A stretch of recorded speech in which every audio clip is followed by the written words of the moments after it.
The correspondence carried a subtle hint of lavender, despite the watermarks and creases from its lengthy voyage. Nathaniel Reed examined it repeatedly, his calloused hands shaking against the delicate parchment. At 32, he'd devoted 8 solitary years to establishing himself in Montana's remote wilderness of 1883. Now, for the first time in ages, he was preparing to welcome someone into his isolated existence. Nathaniel's decision to contact the bride matching service had come during a harsh winter evening when snowdrifts towered against his cabin walls, threatening to trap him completely inside. Only the fire's snap and wind battering his shutters had kept him company. He'd channeled his isolation into that correspondence, feeling both embarrassed and frantic, never anticipating a response. Yet now, safely tucked in his vest pocket, lay an answer. Miss Zoe Caldwell from Boston would arrive in merely 3 days. He remained seated at his modest cabin table, studying the message until his vision grew hazy. "What mistake have I made?" he whispered to the empty room. Though late May sunshine bathed the valley in golden hues outside, Nathaniel sensed only doubt's heavy burden weighing on his spirit. The following 3 days flew by in anxious preparations. He scrubbed his cabin floors until his knuckles bled raw. He aired out forgotten blankets and purchased a new mattress from the trading post, wrestling it into the cramped spare quarters that had remained vacant for years. He even attempted baking bread, though the charred, dense result only highlighted his domestic shortcomings. Wednesday evening found him standing before a fractured looking-glass, carefully trimming his whiskers and cutting his hair as skillfully as possible. The reflection gazing back appeared harsh, weather-worn, and aged beyond his actual years. "She'll observe me once and catch the next coach eastward," he murmured to his image. The mirror offered no reassurance. Thursday morning arrived brilliant and cloudless. Nathaniel, wearing his finest shirt and pants, pulled on his best leather boots and rode 7 miles to reach Silverdale. The settlement consisted of little more than a dusty main street flanked by a tavern, chapel, general store, and stagecoach depot. While securing his horse, Frank Wilson, the office manager, approached with a knowing smile. "Word is you've got a mail-order bride arriving today," Frank announced, eyebrows raised with curiosity. "Information spreads quickly around here," Nathaniel replied, pulling his hat brim lower over his eyes. "Takes courage on her part," Frank observed. And Nathaniel couldn't determine whether the comment held sympathy or judgment. The stagecoach ran behind schedule naturally. Nathaniel walked the platform nervously, his stomach churning with anxiety. He nearly decided to mount his horse and return home when finally a dust cloud materialized on the distant horizon. The coach rolled to a halt, horses snorting and pawing as the driver hurled a small trunk onto the ground. Then a woman emerged. She dressed in a faded blue gown and a travel-worn bonnet with netting that concealed her features. Her gaze swept the area, searching. Nathaniel gathered his courage and approached. "Miss Caldwell?" he inquired, his voice sounding gravelly even to himself. She raised her veil, stealing his breath completely. Her eyes shimmered green like new grass, and she appeared younger than anticipated. However, what shocked him most wasn't her youth or attractiveness. Rather, it was the deep purple bruising covering her cheek and the split across her bottom lip. "Yes, Mr. Reed," she responded gently. Nathaniel managed only a nod, transfixed by her injury. Her hand lifted self-consciously to her damaged cheek. "I can provide an explanation," she murmured softly. With unsteady fingers, she retrieved a folded message from her purse and offered it to him. "I would completely understand if you wanted to reconsider our agreement." Nathaniel unfolded the note. The precise penmanship revealed what his eyes had already witnessed. Miss Caldwell had endured abuse from those who should have safeguarded her. She'd traveled west seeking protection more than matrimony. Should Nathaniel choose to cancel their arrangement, the agency would return his payment. When he looked up again, Zoe Caldwell's eyes appeared wide, alert, and exhausted. She resembled a startled animal, poised for flight. "Who inflicted this harm?" Nathaniel asked, his tone dangerously low. "That's irrelevant now," she replied hastily, though her chin raised with determined dignity. "I'll understand completely if you no longer wish to continue." Nathaniel examined her carefully. Beyond the bruising and terror, he detected something else. Weariness, resilience, a fragile glimmer of hope. Slowly, he refolded the message and returned it to her. "You won't face this alone anymore," he stated simply. Something in her expression melted like candlelight wavering in the breeze. "You still desire me as your wife?" she inquired. "I want you to find safety," Nathaniel answered. "Everything else can develop naturally." Relief, amazement, perhaps even appreciation flickered across her features. She nodded gratefully. "Thank you." "Mr. Reed, call me Nathaniel," he corrected kindly. "Zoe," she offered in exchange, and for the first time, a genuine smile graced her lips. Nathaniel collected her belongings and assisted her onto his horse. Several townspeople observed with curiosity, but Zoe kept her gaze downward. As Nathaniel mounted behind her and guided their horse from Silverdale, he felt the tension radiating from her spine pressed against him. Their journey passed in complete silence, accompanied only by hoofbeats on the dusty path. Upon reaching the final hilltop, Nathaniel gestured toward the valley below. "There's our destination," he announced. A log dwelling, modest barn, kitchen garden, and stream meandering through the meadow spread before them. Though humble, he'd constructed everything himself. "It's wonderful," Zoe murmured softly. He helped her dismount, careful to minimize unnecessary contact. Inside, the cabin appeared simple yet comfortable, featuring a hearth, table, book-lined shelves, tools, and the small spare chamber where he'd positioned the new mattress. "This room belongs to you," Nathaniel explained. "It's not elaborate, but it's completely yours." "It's absolutely perfect," Zoe responded. She faced him directly, her gaze unwavering.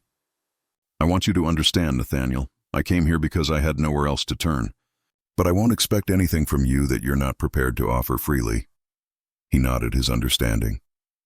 "Then I want you to know something as well. Whatever occurred previously won't repeat itself here. You've found safety now." For an instant, Zoe's eyes welled with what might have been tears, but she squared her shoulders instead. "Thank you. I'm not accustomed to kindness from men." "You'll grow accustomed to it," Nathaniel declared with conviction. That evening, they shared a modest supper. Nathaniel discussed the territory, harsh winters, and his agricultural ambitions. Zoe listened intently, posing questions that revealed an intelligence that impressed him. When darkness fell, she withdrew to her small quarters, while Nathaniel lay wakeful in his bed, listening to another person's breathing within his cabin for the first time in years. His solitary existence, once accepted as inevitable, had concluded. What would replace it remained uncertain. Yet for the first time in years, Nathaniel Reed felt hope's small flame kindle in his chest. Montana's sunrise painted the valley in gentle light, coloring the hills golden. Nathaniel rose at his usual early hour, stoking the fire before stepping outside to tend his livestock. Upon returning, he stopped abruptly.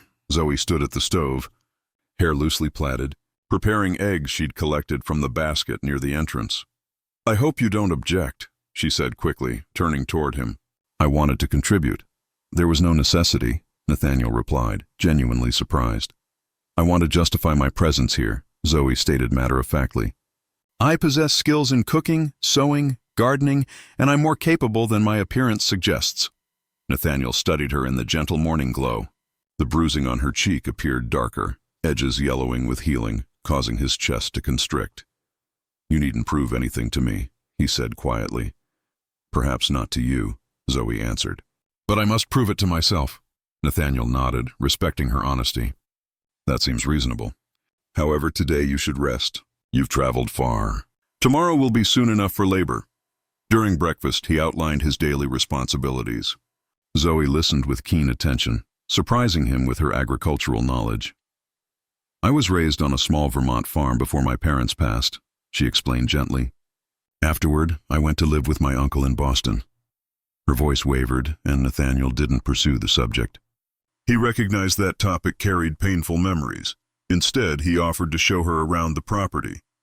They strolled beside the creek, past the barn, through the vegetable plot where young plants promised excellent yields. Zoe's attention lingered on the meadow extending toward the aspen grove. "This place is magnificent, so open and free." Nathaniel glanced at her, observing sunlight illuminate her hair like spun gold. "It can grow isolating," he admitted. "I believe I've experienced enough of people for now," she said firmly. "Solitude doesn't alarm me," Nathaniel nodded. "Well, you have my company now, for whatever that's worth." To his surprise, Zoe smiled faintly.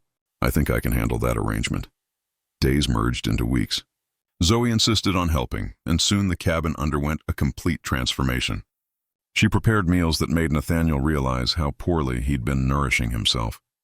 She coaxed more milk from his cow than he'd ever managed. She tended the garden with expertise that amazed him. Curtains appeared at windows. Wildflowers adorned the table. For the first time, his cabin truly felt like home. By June, her bruises had disappeared, though Nathaniel noticed she still flinched at unexpected sounds and avoided physical contact. However, she began laughing occasionally at his dry humor, and her eyes grew tender during their quiet fireside evenings. They never discussed the marriage documents, though they remained unsigned in Nathaniel's desk. An unspoken agreement existed between them. They would wait until both knew their true desires. One warm evening, Zoe finally revealed her past while sitting on the porch as sunset painted the sky in brilliant colors. She described Boston, her uncle's increasing control following her parents' deaths, the older gentleman he'd tried forcing her to marry, the night she fled, beaten and terrified, and how the agency had secretly transported her westward. Nathaniel sat in silence, fists clenched, listening intently. When she finished, she looked at him defiantly, as if challenging him to condemn her. "I'm deeply sorry for what you endured," he said simply. "No one deserves such treatment." Her shoulders relaxed at his words. "Thank you," she whispered. That summer, they established a pattern of hard work during daylight hours and companionship through the evenings. Nathaniel found himself increasingly drawn to Zoe with each passing week. He tried concealing these feelings, fearing he might frighten her, but the truth pressed more urgently upon him with every shared glance and smile. One stormy night, as rain pounded the cabin, Zoe read aloud from her small poetry collection. Nathaniel watched firelight dance across her face, and realization struck him with undeniable force. He was falling deeply in love with her. The revelation both terrified and thrilled him. He hadn't anticipated this. He hadn't dared hope for it. The following morning, he departed before sunrise to clear storm debris near the creek. Hours later, Zoe appeared carrying a food basket. She placed it beside him with a quiet smile. "You left without breakfast. I thought you might be hungry." As they shared their meal on a boulder beside the rushing water, Zoe spoke thoughtfully. "I've been considering our future. People in town will begin questioning our situation." Nathaniel's pulse quickened. "It would be simpler if we were legally married." Zoe continued softly. "It would prevent gossip." Nathaniel set aside his bread. "Not under those circumstances," he said firmly. "Not from fear. If we marry, it must be because we both choose it willingly." Zoe remained quiet, watching the flowing stream. Then she whispered, "I have faith in you." "That's more than I believed I'd ever say about a man again." Her words filled Nathaniel with both elation and sadness. He reached for her hand, covering it gently with his own. "That's sufficient for now," he said tenderly. More weeks passed. Then, one September morning, they rode to Silverdale for supplies. Zoe wore her finest dress, hair neatly arranged. Townspeople observed them with curiosity, but she maintained her composure. During their meal at the small eatery, Nathaniel found himself spontaneously saying, "You look particularly lovely today." Zoe blushed and smiled warmly. For a brief moment, he sensed they might finally be approaching something deeper. Then a shadow fell across their table. Nathaniel looked up to see Sheriff Blackwood approaching. "Reed," the sheriff said gravely, "there have been inquiries up near Helena. A man seeking information about a young woman matching your wife's description. Claims to be her legal guardian." Zoe's face went ashen, hands trembling in her lap. The sheriff leaned closer, lowering his voice. "Exercise caution. He's offering payment for information. Strangers will start taking notice." His eyes shifted to Zoe. "If you're here voluntarily, then as far as I'm concerned, you're simply another homesteader's spouse. But understand, men like that don't surrender easily." After the sheriff departed, silence at their table felt crushing. "He's discovered my location," Zoe whispered. Nathaniel reached across the table, his voice resolute. "Not yet, and he won't succeed if I have any influence over it." Yet, in his heart, Nathaniel Reed understood their lives had been forever altered. What are your thoughts on the story so far? Share your reactions in the comments below. I'm genuinely interested in your perspective. Their journey home carried the weight of unspoken anxieties. Zoe leaned against Nathaniel as their horse traversed the valley, her hands clenched tightly together. When they reached the ridge and their cabin appeared below, she murmured, "It appears so tranquil here, as though nothing harmful could ever locate us." Nathaniel encircled her with his arm, jaw set with determination. "I'll ensure it remains that way," he vowed. Yet deep within, he knew Harrison Caldwell, Zoe's uncle, wasn't the type to abandon his pursuit easily.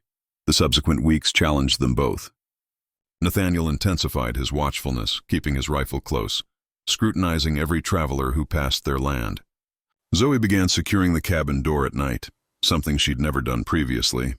They continued their routines as best they could, gathering their harvest and preparing for Montana's harsh winter. Still, an unseen menace shadowed every activity.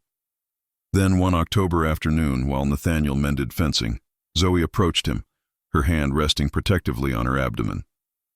Her eyes held a peculiar blend of terror and amazement. "Nathaniel," she said gently, "I believe I'm carrying your child." For a moment, Nathaniel forgot to breathe. He abandoned his tools and rushed to her side. "Are you certain?" "Not completely," she confessed. "But I've missed my monthly cycles twice, and mornings have been difficult." Pure joy overwhelmed him, powerful and consuming. He pulled her into his embrace, holding her close. "Zoe, this is a miracle." She pressed against him, her voice shaking. "I'm joyful, Nathaniel. Frightened, but joyful. I never imagined I'd experience this." From that moment, their existence gained fresh purpose. Every task, every plan, every conversation centered on the new life developing within her. They selected names beside the firelight, Nathaniel massaging her aching feet as they whispered possibilities. Joseph for a son, Amelia for a daughter. Throughout this time, Harrison Caldwell's threat persisted. Yet no reports arrived from town. No strangers appeared on their property. By December, with snow covering the valley, they began hoping he'd truly abandoned his search. That winter proved long but sweet. They celebrated Christmas with a pine tree adorned by Zoe's careful hands, exchanged simple presents, and shared the rocking chair Nathaniel had crafted for her beside the fire. For the first time in years, Nathaniel felt not merely alive, but complete. Then during spring's first days, as snow melted and streams swelled with runoff, Nathaniel ventured to Silverdale for supplies. The sheriff delivered news that lightened his heart. Harrison Caldwell had returned east after his legal efforts failed. "Men like that," Blackwood explained, "don't quit because they're defeated. They quit when their pride won't allow them to admit failure." Nathaniel rode home that evening, feeling liberated. But upon reaching the cabin, Zoe met him on the porch, her face pale and glistening with perspiration. "The baby," she whispered. "It's beginning." Nathaniel's heart thundered. He immediately rode to fetch Mrs. Thornton, their neighbor experienced in delivering children. Night descended with Zoe laboring inside while Nathaniel paced beneath the stars, praying more fervently than ever before. Every cry from within struck him like physical pain, but he remained steadfast, knowing he could only wait. Just before dawn, the door opened. Mrs. Thornton smiled wearily. "Come inside, Mr. Reed. Someone wishes to meet you." Nathaniel hurried in. Zoe lay supported by pillows, hair damp, face pale but radiant. In her arms, wrapped in blankets, lay a tiny infant with wisps of dark hair. "A daughter," Zoe whispered. "Nathaniel, meet Amelia." He dropped to his knees beside the bed, tears blurring his sight as he touched the baby's soft cheek. "She's beautiful," he said hoarsely. "You both are." Zoe's eyes filled with tears, but her smile remained steady. "We're not alone anymore, Nathaniel." "None of us." He gathered them both into his arms, holding his wife and daughter as dawn's first light spilled across the valley. The cabin that had once sheltered one man's loneliness had transformed into a home brimming with love, joy, and promise. Years later, Nathaniel would observe Zoe in their expanded garden, Amelia playing beside her, while their younger son Joseph toddled nearby. The farm had flourished, the land had prospered, but what mattered most was the family they'd created together. The memory of bruises and fear had faded, replaced by the echo of a promise made long ago on Silverdale's dusty street. 7 simple words that had transformed everything. "You won't face this alone anymore." And Nathaniel knew with every heartbeat that they never would be.